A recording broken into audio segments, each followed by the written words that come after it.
What's up everybody, Matt Maran here for another weekly update. So there's lots of exciting news to go over here this week, but before I get into all the news this week, I first want to mention I'll be doing my usual weekly live stream here on Sunday night at 9 p.m. Eastern time, so join if you can. It's always a great time just answering your questions and talking cars and hanging out, so join if you can. But anyway, getting into all the news here this week, the first news story here is a little teaser that Subaru put out here. So they've teased an enthusiast-focused new TR trim for the 2024 WRX that'll be revealed on October 7th. And so the image here shows Brembo brakes and a new wheel design. And judging from the spy shots that Motor Authority took earlier this year, those may be the only visual changes here to the car. So we will have to wait and see about that. But the last time that Subaru used the TR trim was back in 2006 and 2007. For anyone who's a WRX fan like myself, they had it back then. It stood for tuner ready back then, and basically it just gave you some different wheels, some less sporty seats, and they decontented it a little bit, and it was again just a tuner ready vehicle, bare bones kind of thing. These days a base WRX fills that pretty well, and the fact that they are giving you Brembos here in this TR version makes me think this is going to be less tuner ready than a regular WRX.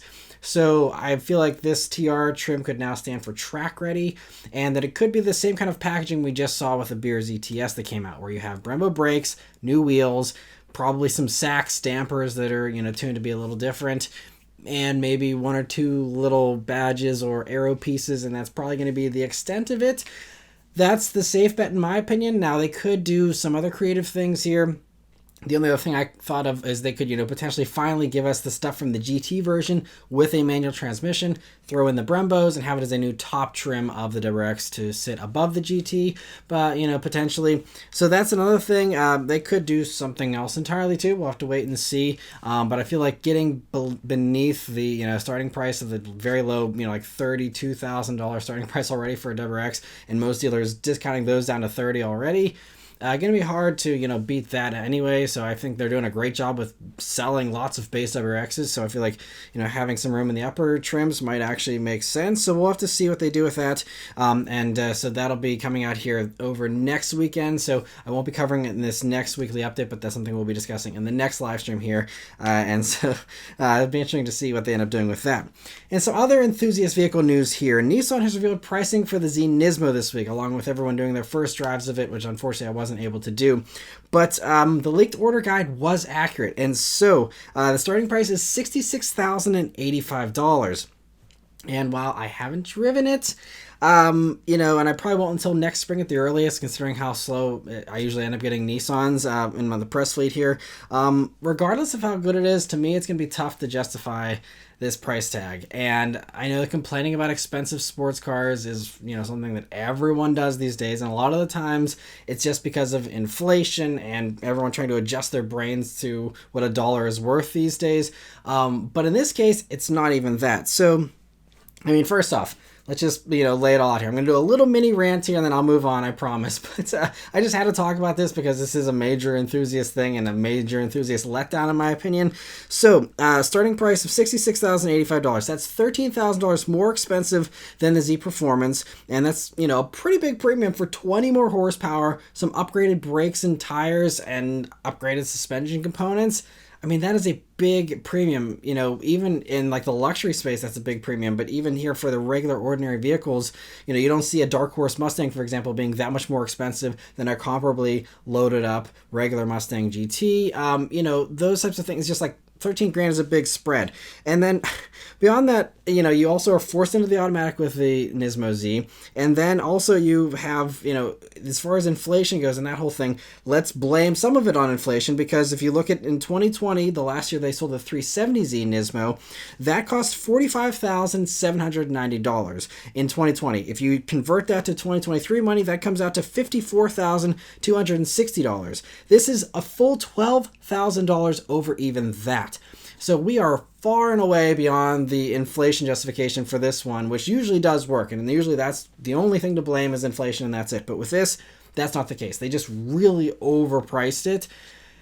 And it's just unfortunate. It's just another example of Nissan not packaging stuff well, with only offering it with an automatic, and then just, messing up the pricing to price themselves out of the competition. And so I mean, speaking of the competition here, 500 horsepower Mustang Dark Horse now looks like a bargain at $61,000 with way more stuff. I mean, magnetic ride control in those, and you have, just so much more tech, and again, just so much more horsepower and everything else.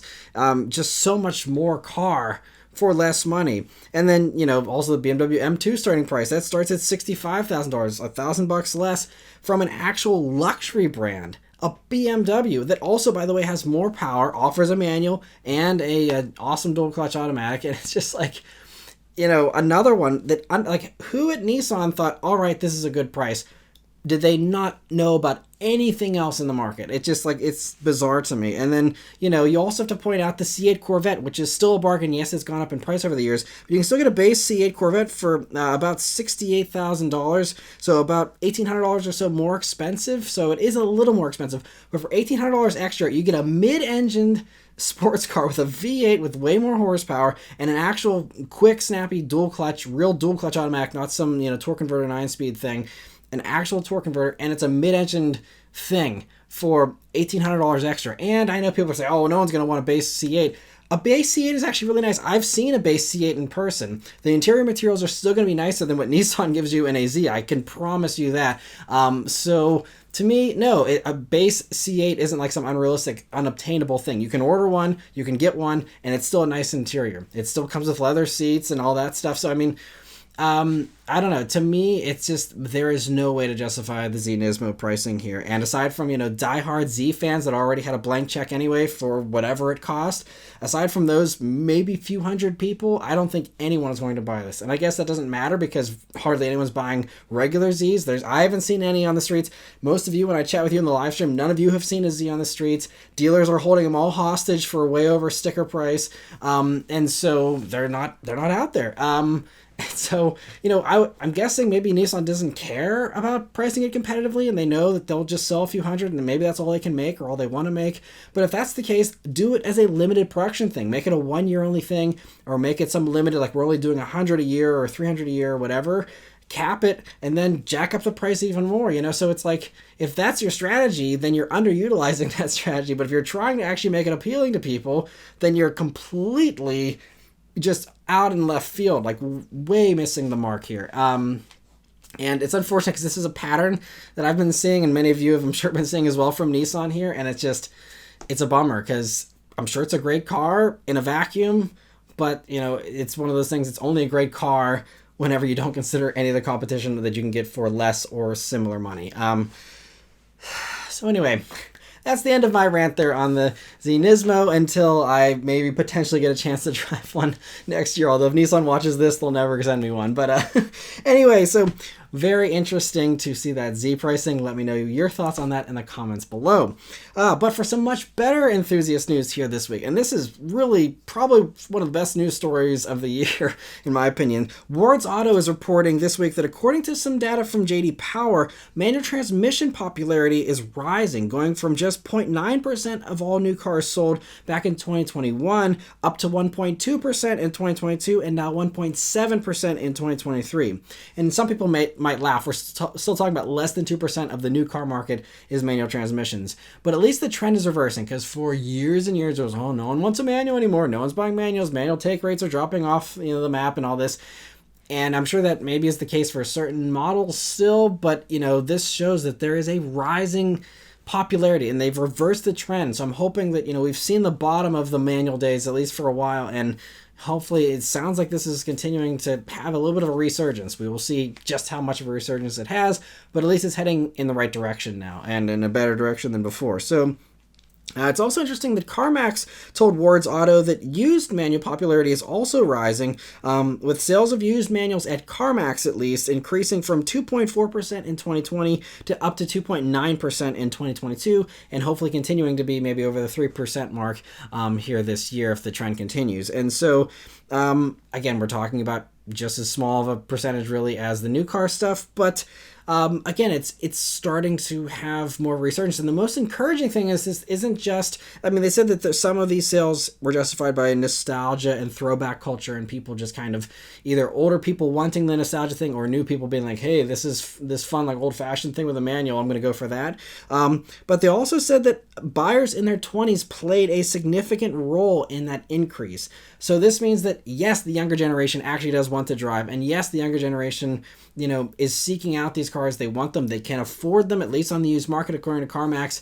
They're seeking those older used manuals out. They want them badly. And that is what is, driving that increase there. Again, by, single digit percentages. But still, it's something, and it's just great news to hear with all the other gloom and doom stuff out there. But young people don't want to drive, they just want to Uber everywhere, and they don't care about anything. And this is showing that some an increasing amount do care about not only cars but also manual transmission cars and putting in that extra work, which is great. And the other fun little anecdote that CarMax gave, according to this regional vice president and general manager for a CarMax area, told Awards Auto that we've also heard from parents who are car shopping for their teens that they find stick shifts appealing because they require the use of both hands, which may serve as a deterrent for texting while driving. And that is also another very valid reason. I've said that before in the past that, if all cars are manual, which obviously is not realistic or something to even really hope for, but even if that were the case, you'd have way less distracted driving because people would be forced to pay attention. And cars have gotten so easy to drive, have so many safety features, and are just downright boring, especially at current speed limit speeds where everything can do 90 miles an hour while you're half asleep without any kind of effort whatsoever. And so, of course, if people are going to be bored and cars are easier to drive than ever, what do you think they're going to do? They're going to start wandering off because they don't have anything to focus on, So I think that the manual kind of reinvigorates that. And again, most people aren't going to go for it still and never will. But, it's just really great to see that there's hopefully going to be, at least a growing amount of people in their 20s that'll be less distracted, more engaged, and also having more fun, I will add, as a result of, this trend hopefully continuing to improve. And just really exciting, great to hear that. As someone who's every single new car that I've personally bought been a manual transmission, I'm, definitely in the save the manuals camp. And so this is great news. And I think it's just great for the enthusiast community in general. And there's more potential good news for those who've been wanting a Mazda 6 sedan. I've talked about this in my live streams many times as well, and in the comments on other various videos about, Mazda. A lot of people want Mazda to bring back a new Mazda 6 sedan. And whenever I sat down on the CX-90 launch with Jay Chen, who's the powertrain manager for Mazda North America, I was like, hey, what about this powertrain in a Mazda 6? And he's like, tell people to buy sedans again. Not enough people buy sedans, and that's why we're not doing a sedan. I said, okay, fair point, totally get it, and that was that. And that was, 5 months ago or so. And now here we are with the rumor. Now, this is just a rumor. This is a report from Japanese magazine Best Car. They claim to have anonymous sources. We know how this goes. So, again, take this with a grain of salt. But they say that Mazda is now developing a new Mazda 6. And so, we'll see, again, if something has changed since 5 months ago. Or, again, that was North American executives talking. Maybe the people in Japan, those executives decided this is something that's worthwhile, and that's what has changed. We will see, but supposedly Best Car claims it's because of the success of the CX-90 and Mazda's upmarket transition actually supposedly working here a little bit, and them being able to gain a foothold there with the CX-90, and I guess it's doing well enough that they're like, hey, maybe we should continue this premium thing. If you want to be a premium brand, you can't just have SUVs. All the other premium brands out there also have a sports sedan. Mazda does not. And the Mazda 3, isn't going to really, it doesn't really count. You need something that's a little bigger. So, if they want to have that legitimacy, that could be a strong enough driver to, spend the money, and also help spread out the costs of this powertrain and this platform, since it sounds like they would just, again, take the CX-90 stuff, put it in a sedan, and call it a day. And that's fine with me. I mean, hopefully the transmission gets some more refinements since it's not the best in the CX-90. But aside from that, yeah, do that and call it a day. That'd be amazing in something that's lighter, smaller, and, more agile. So we'll see, but that's kind of, what the report's just suggesting here. They also say a few other little tidbits. So they claim that it'll be made mostly for the North American market, but that it will also be sold in Japan. But so if you're talking mostly North American market, then I'm assuming this will be large. Expect something bigger than the current Mazda 6, and, something that is again, going to be on the same platform as the CX-90. Obviously, they could shrink the wheelbase and stuff potentially, but we're talking about a large car here. Whether that's like 5 Series size or 7 Series size, I don't know. But they said that it'll get a fastback-like body, and the obvious guess here is that it's going to basically be a production version of the Vision Coupe concept that we saw, which was a 4-door slinky sedan that did kind of have a fastback profile and fits right in with, Mazda's new styling direction and all that. So there's a good chance that we will see basically that concept car come to life. And so I guess Mazda kind of is all along either hinting or thinking about doing, a large sedan like this. And maybe it was in the plans all along, and the North American executives were just either in the dark or just, bluffing, I guess, for us. But regardless, just great news. I would love to see this if it turns out to be true. And the report does reiterate that the obvious stuff would happen. It'd be a CX-90 powertrain, so we'd get an option of either the 3.3 liter turbo inline 6 with the mild hybrid thing, or you'd have the plug-in hybrid with the 2.5 liter 4-cylinder there. Again, just like the CX-90. Those would be the two options, which would be great, because then you also have a great plug-in hybrid sedan that would have, I'm assuming, over 30 miles of electric range, and be a great competitor to those other vehicles that are kind of competing. Like I just talked about the Volvo S60 this week, the recharge version, and you have the BMW 330e, and there's really not a whole lot else out there. So I think this would be a great competitor as far as the electrified stuff goes as well, if they can get it out fast enough. So that's the last part here, is they say that they claim it won't arrive until 2025 at the earliest, which also does make sense, though, because, it seems like the CX-70 is not going to be showing up until next year, most likely at this point in time. So, if CX-90 was this year's debut, CX-70 is next year's debut, and they're doing one a year potentially, then that would say, okay, well, if the next thing up is a Mazda 6, that's 2025. Now, they could also choose to do something else and, come out with a new, CX-30 or something else instead, or do multiple debuts in a year as well. That's always an option. But, so 2025 is plausible, in my opinion, especially if the platform's already done, the engine's already done, and it's just basically wrapping it in a new body and doing some, fine-tuning.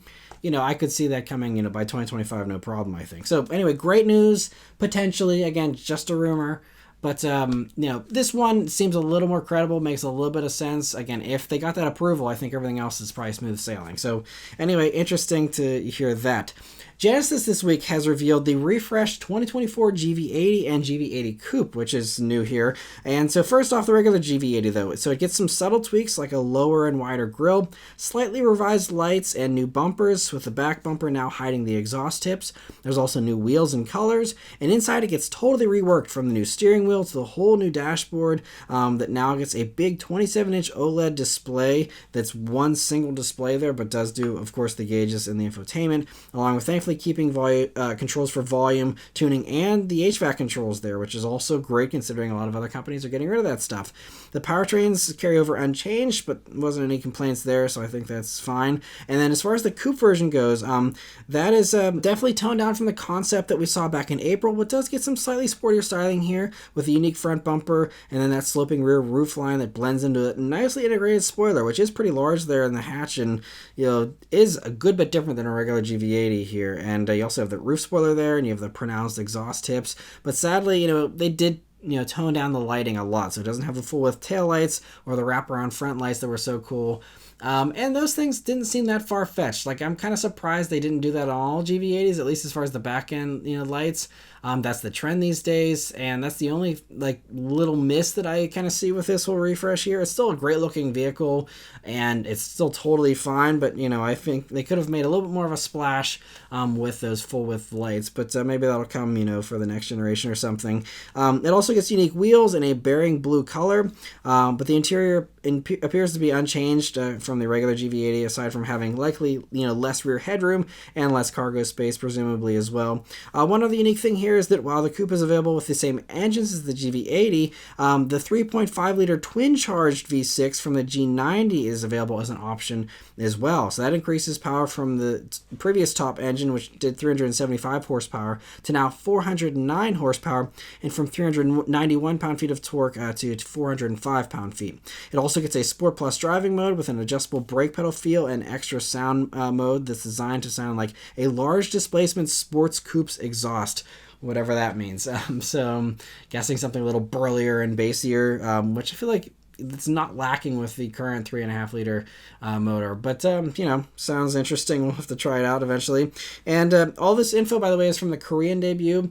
So, the way they do these things, they show off the exterior and the interior, and we actually got some specs, which is surprising. But, we'll have to wait a few months, I'm sure, for a US debut. Maybe that'll happen in LA in November or something like that. And then, there will be some other stuff, eventually trickle out. And I'm sure these will be arriving at some point in early to mid 2024 is my guess. But anyway, a really great improvement, especially, that whole new interior and some really nice tweaks to the outside, not messing with the formula too much since it's been such a hit and does look so good. I don't blame them for not messing with it much, but I think they did a really great job on the refresh here. And so, yeah, great to see that. Mercedes-AMG has also debuted their own sporty SUV coupe here this week, the GLC 43 and 63 SE Performance Coupes. So they already showed off the non-coupe AMG GLCs back in the summer, so none of this is really new news, really. It's just that now it's in the coupe form. It's the same 2-liter turbo 4 mild hybrid for the 43 version that does 416 horsepower and 369 pound-feet of torque, while the 63 version continues with the downsizing that we saw with the other 63s, going down to the 2-liter turbo 4 and electric rear axle plug-in hybrid setup that does 671 horsepower and 752 pound-feet of torque, which, still is massively faster than the last generation's twin-turbo V8, even though obviously everyone would rather have the twin-turbo V8. This is definitely going to be faster on paper, and it does a 3.7 seconds 0 to 60. It gets all the other enhancements as the non-coupe version as well, with sportier brakes, suspension, interior, all that usual stuff. And there's no pricing or release dates for these yet, but they should be arriving sometime next year. So interesting to see that. Porsche has also debuted another version of the Cayenne here this week for 2024. This is the E-Hybrid, the SE Hybrid, I should say. So this fits in between the regular E-Hybrid and the Turbo E-Hybrid that was just rolled out recently. So this S version does 512 horsepower and 553 pound-feet of torque from the 3-liter Turbo V6, along with an impressive 4.4 seconds 0 to 60, which for just a regular S is really quick for, again, something this large. That's pretty solid. It retains the same 25.9 kilowatt-hour battery that can do level 2 charge from 0 to 100% in just 2.5 hours now, with faster onboard charging. And they didn't quote any kind of mile estimates here, but I'm assuming it should be a good bit better, and I can't remember what they quoted on the last ones, but it's going to be a huge improvement over the last one. I think it's almost double the battery size, so it should be a great improvement. It also gets a standard air suspension for better handling, as well as a few other usual enhancements. And so it starts at $100,750 and will be arriving at dealers in the spring of 2024. Honda has revealed some details here for the 2024 Prologue again. So we already saw the exterior and the interior and most of the info, but now we have a little bit of more of the mechanical specs, as well as a few of the other decisions that they've made as far as trims and also as far as pricing. So first off, it's going to be starting production early next year, and as far as the battery, it's going to be an 85 kilowatt hour battery that will do 155 kilowatt charging, which is, a little underwhelming, but definitely not the worst out there these days. But it'll be able to do up to 300 miles of range, they say, and that'll be only though for the base front-wheel drive version, most likely. Those are typically the ones that perform the best, and we don't have any details on that front-wheel drive version just yet. But Honda did provide the specs for the dual-motor all-wheel drive version though, and it'll do 288 horsepower and 333 pound-feet of torque. And it's interesting that there is going to be a front-wheel drive version, because with the ZDX, it's rear-wheel drive and all-wheel drive. So it seems like the ZDX is more close to like the Lyric versus this, kind of sharing a little bit more with the other lower GM Ultium products. And that is the other thing to mention, for those who forgot, or just as a refresher here, it is on GM's Ultium platform as a partnership with General Motors, and it's most closely related to the Blazer EV, Honda says. And they did also add that it's going to have a unique suspension with unique tuning with their multi-link independent suspension. So, it's going to drive different than a Blazer. It's not just going to be a different body and that's it. They have done their tuning to make it feel, like how they want it to feel. And unfortunately, one thing that's not carrying over from GM, sadly, is the hands-free Super Cruise system, which is kind of surprising because the Acura ZDX will be getting that.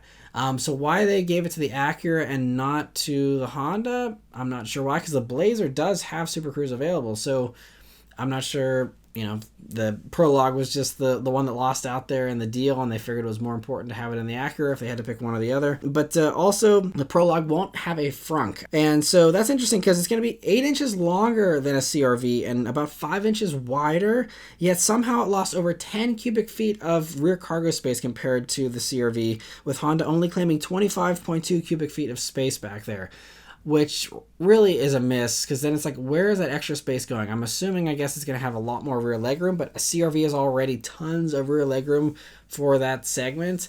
And so, I don't know. It's just kind of unfortunate the way they package it. Usually EVs, you get more space. And in this, if you're trying to sell someone and upsell them from a CRV, you're going to have to try and justify the fact that you're going to have, a good bit less cargo space, which is tough to justify whenever you're shopping in crossovers, and you're not, this isn't sports cars we're talking about. This is stuff where cargo space is important. So anyway, it'll come in EX, Touring, and Elite trims, with that base EX starting in the upper 40,000 range, they say, which isn't completely off base, but I think the BZ4X and a few others do come in a little less, but they will be slower.